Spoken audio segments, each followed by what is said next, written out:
বাবাজি আমার, এরপরে আসুন আন আব্দুল্লাহ ইবনে মাসউদ রাদিয়াল্লাহু তাআলা আনহু قال سمعت رسول الله صلى الله عليه وسلم يقول مرفوعا سمعت رسول الله من مرفوع حديث مرفوعا قال سمعت رسول الله صلى الله عليه وسلم مرفوعا يقول আসাদুন নাসি আযাবান ইনদাল্লাহিল মুসাওবিরুন। কিয়ামতের দিন সবচেয়ে বেশি কাফের মুশরিকের মতো আযাব গজবে পড়বে তারা, যারা ছবি মূর্তি, ভিডিও, টিভি, প্রজেক্টর বা ভাস্কর্য মূর্তি নিয়ে থাকবে।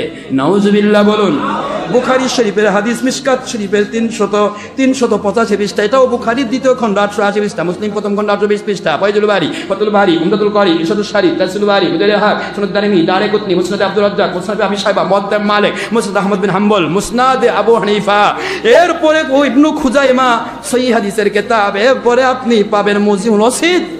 কষ্ট হচ্ছে নাকি আপনাদের? এরপরে পাবেন আদাবুল মুফরাদ ইমাম বুখারী, এরপরে পাবেন আপনি দুনিয়ার সর্বশ্রেষ্ঠ সবচাইতে বিখ্যাত হানাফি মাযহাবের হাদিস কোটেশন গ্রন্থ তহাবি শরীফ। যত হানাফি মাযহাবের সহিহ হাদিসগুলি সেটিং হয়েছে মুসনাদ আবু হানিফা এবং তহাবি শরীফে। বুখারী, মুসলিম, তিরমিজি, ইবনে মাজাহ, আবু দাউদ, নাসাই, সিয়াসাত্তা, এইগুলি হচ্ছে শাফিঈ এবং হাম্বলি মাযহাবের ইমামরা লিখেছেন। এই জন্য হানাফি মাযহাবের সহিহ হাদিসগুলি আসে নাই। আল্লাহু আকবার জোরে বলেন।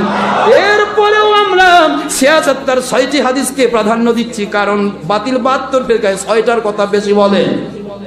কথা গেল, কিন্তু আমরা বলি 72 ফিরকা শোনো, শুধু 6টি নয়, এর সাথে আরো 44টি হাদিসের কিতাব আছে সহিহ। জোরে বলুন সুবহানাল্লাহ।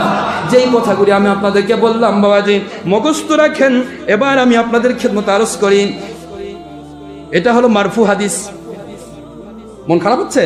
আল্লাহর নিকট সবচেয়ে কঠিন আযাব হবে চিত্রকার যারা, চিত্রের সাথে সম্পৃক্ত যারা, ছবি প্রস্তুতকারী যারা, ছবি প্রস্তুতকারী, ছবি কথা কোন ভাস্কর্যের নামই নাই, সেটাই না জায়েজ, 100% না জায়েজ। কি কথা করছেন নাকি?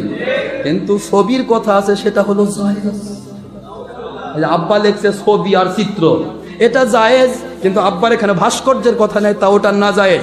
আমাদের ভাষা কোরআন সুন্নাহর ডকুমেন্ট সাপেক্ষে যেটাই মূর্তি হবে, ছবি হবে, পূজা করা হোক আর না হোক, ভাস্কর্য হোক আর চিত্র হোক, হারাম হারাম হারাম। কোরআন হাদিসের বাইরে কাউকে খুশি করা যাবে না বাবাজি। আমি আপনাদের খেদমতে আরজ করব, ইমাম নবী রহমতুল্লাহ আলাইহি বলেন, যদি ছবি মূর্তি হয় তবে তা কুফর হবে। সুবহানাল্লাহ কও। আর কুফরের কারণেই যে সবচেয়ে বেশি আযাব হবে তা বলাই বাহুল্য। সুতরাং ফটো তোলাই যে আসছে, ফটো তোলা, এই ফটো তোলা কি ছবি না? না দেখেন, এর ডাইরেক্ট আব্বার কথা। ফটো তোলা, চিত্র অঙ্কন করা, নিজের হোক অন্যের হোক, এরা জাহান্নামী। ইন্না আসাদ্দান নাসি আযাবান, কিয়ামতের দিন সবচেয়ে কঠিন আযাবগ্রস্ত হবে জাহান্নামের ভিতরে এই মানুষগুলি। জোরে কন্যা নাউজুবিল্লাহ। যে আমল করলে জাহান্নামের সবচাইতে বড় আযাব হয়, ওই আমল কি করে জায়েজ হয় রে ডের ব্যাটারি মুন্সিরা? একটিবার ঘরের অন্ধকারে চিন্তা করবি, ভাবনা করবি, ডক্টর মোহাম্মদ আশরাফ সিদ্দিকীকে ভণ্ড বলতেছিস না, কোরআন হাদিসের সত্য কথা তোরা অস্বীকারী হয়ে গেছিস, দুশ্মনকারী হয়ে গেছিস।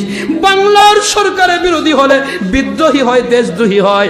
আল্লাহর কোরআনের বিরোধী হলে সে আল্লাহ দ্রোহী, নবী দ্রোহী হয়। আন ইবনে আব্বাস রাদিয়াল্লাহু তাআলা قال سمعت رسول الله صلى الله عليه وسلم, মুখস্থ কিন্তু বলেছি এর আগে, আপনাদেরকে তো ওদের কিতাব দেখে দেখছি। سمعت এটাও মারফু হাদিস। سمعت رسول الله, মারফু মানে বুঝুন তো, ডাইরেক্ট নবী বলেছেন, সাহাবী শুনেছেন। সুবহানাল্লাহ বলবেন না? قال سمعت, আমি শুনেছি রাসূলুল্লাহ সাল্লাল্লাহু আলাইহি ওয়াসাল্লাম ইয়াকুলু কুল্লু মুসাওবিন ফিন্নার। আমি হাদিস বলছি এটা। কুল্লু মানে সব, মুসাউবিন মানে আকৃতি দানকারী, প্রকৃতি দানকারী, চিত্রকারী, ছবিকারী, ভিডিওকারী, টিভিকারী, চিত্রকারী, ভাস্কর্যকারী। কথা বল না কেন? কুল্লুর ভিতরে বাংলাদেশ সরকার বাদ নাই, কুল্লুর ভিতরে বিরোধী দল বাদ নাই, কুল্লুর ভিতরে প্রশাসন বাদ নাই, কুল্লুর ভিতরে বিচার বিভাগ বাদ নাই, কুল্লুর ভিতরে ডক্টর আশরাফ সিদ্দিকী বাদ, 14 গোষ্ঠী বাদ নাই। কুল্লুর ভিতরে শুধু চরমনাই টিভি বাদ আছে, কুল্লুর ভিতরে শুধু কওমি টিভি বাদ আছে, কুল্লুর ভিতরে শুধু হেফাজতি টিভি বাদ আছে, কুল্লুর ভিতরে শুধুমাত্র আব্বাসি টিভি বাদ আছে, কুল্লুর ভিতরে শুধুমাত্র ইসলামী টিভি বাদ আছে, পিস টিভি বাদ আছে, তৌহিদ মানে জঙ্গি সন্ত্রাসীদের টিভি বাদ আছে। কুল্লু মানে সব যদি হয়, দুনিয়ার বেঈমান মুন্সিরা এই কুল্লুর ভিতরে সবাই রয়ে গেছে মুসাউবি, মানে আকৃতি দানকারী, ছবিকারী, ভিডিওকারী, টিভিকারী, প্রজেক্টরকারী, ভাস্কর্যকারী, মূর্তিকারী। আর কথা কন না কেন? ফিন্নার, জাহান্নামে যাবে নবীজির সহি হাদিসের কথা। কোথায় যাবে? তাহলে এরা খালি বাদ আছে, তাই না? মাশাআল্লাহ, দেখ এরা বাদ থাক, আমরা বাদ নাই বাবা। ভুল হলে তওবা করব। ভাই আমি টিভি করছি, ভাই আমি হঠাৎ করে লুকে থাকে ছবি দেখছি, ভাই হতে পারে, আপনার সাধারণ মানুষ। সাধারণ ভুল করবে বলে তো সত্য জানবে, এরপরে সে ভিতরে কিউরিসিটি জাগবে, সে মানবার চেষ্টা করবে, আল্লাহকে তওবা করবে। আল্লাহ কয় তোর জীবনের গুনাহ মাফ করলাম, গুনার জায়গায় নেকিতে পরিবর্তন করব। ইউবাদদিলুল্লাহু সাইয়্যাতিহিম হাসানাত, এই মালিকের বাণী। মন খারাপ হচ্ছে আপনার? আরে পারবো না বলো, পারবো না দলিল দিতে, সময় তো আমার শেষ হয়ে গেল। কুল্লু মুসাওয়াবিন ফিন্নার, বুঝতে পেরেছেন আপনারা? কুল্লু শব্দটা কমপ্লিট বলা হয়েছে, কাউকে বাদ দেওয়া হয় নাই। তাহলে এরা যদি বলে আমি টিভির মধ্যে বলতেছি ভাস্কর্য চলবে না, এটা কোন খেলা? ও প্রধানমন্ত্রী, মাননীয় প্রধানমন্ত্রী, আমি মুন্সি পায়খানার ডিব্বার মধ্যে বসে বলতেছি আপনি তাড়াতাড়ি ওযু করেন। কখন না কি হলো?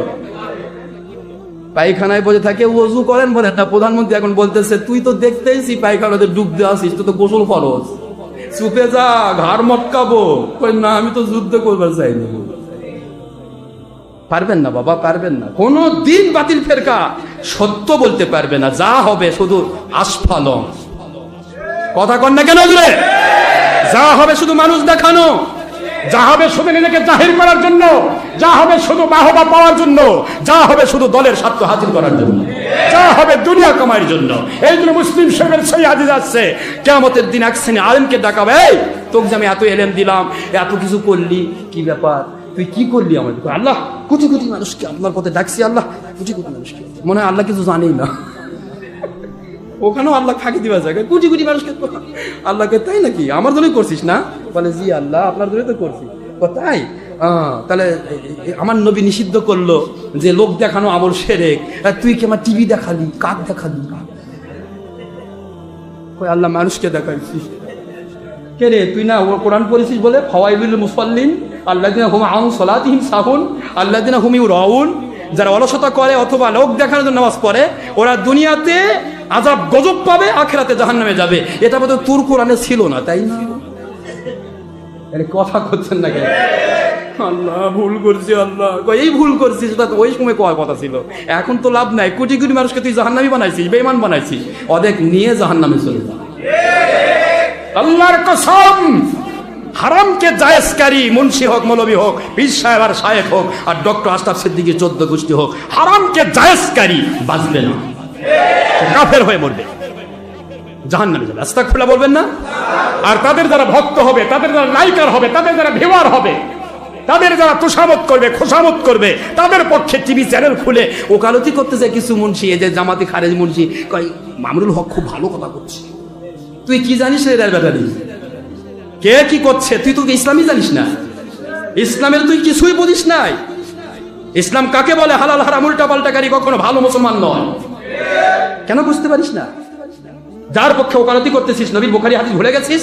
আল মারউ মা মান আহাব্বা, পৃথিবীতে যার সাথে যার মহব্বত হবে, যার লাইকার হবে, যার ভিউয়ার হবে, যাকে মহব্বত করবে, সে পুরুষ হোক আর মহিলা হোক, তার সাথে তার হাসর হবে, তার সাথে তার জান্নাত অথবা জাহান্নাম হবে। নাউজুবিল্লাহ পড়বেন না জোরে? তুমি দেখে শুনে মানুষকে বেঈমানি বানাচ্ছ, আশ্চর্য।